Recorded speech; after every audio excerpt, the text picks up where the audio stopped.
শসা চাষ করলে আসলে আমরা অনেকেই জানি না যে শসা গাছের গোড়ায় কি দিতে হবে, এমনকি গাছটা কিভাবে ভালো থাকবে, ফলনটা কিভাবে ভালো হবে। দেখেন এই যে ছাই দিছে গাছের গোড়ায়, কিন্তু সুন্দর ছাই দিছে। এই ছাই দিলে নাকি গাছগুলো নাকি অনেক ভালো হয়, ফলনগুলো ভালো হয়। তো আমরা একটু চাষার মুখ থেকে শুনবো আসলে যে ছাই দিলে কি উপকারিতা হয়।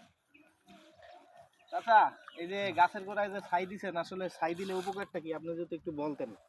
সাইডা দিলে বাবা এই যে ফার্স্টে লেগে সাইডা দিলে মানে মাটি ডাঙ্গা রাখে শিকড়টা দৌড়া হ্যাঁ, এই কিন্তু চালি দেওয়ার উদ্দেশ্য হইল এটা তাই না? মানে গাছটার কি ভালো হয় নাকি? গাছটার ভালো। তো যাই হোক, আপনারা যারা ছাদ বাগান করেন, এমনকি যারা আহ, চাষ করতে চান শসা, তো আপনারা এই উদ্যোগটা নেবেন। ইনশাল্লাহ আপনাদের ফলনও ভালো হবে, এমনকি গাছগুলোও ভালো থাকবে। তো সবাইকে অসংখ্য ধন্যবাদ, চাচাকে অসংখ্য ধন্যবাদ। চাচা এই এত ব্যস্ততার মাঝে আমাদেরকে সময় দিছে। তো সবাই ভিডিওটা যদি ভালো লাগে একটা লাইক দিবেন, এমনকি একটা কমেন্ট করবেন। ধন্যবাদ সবাইকে।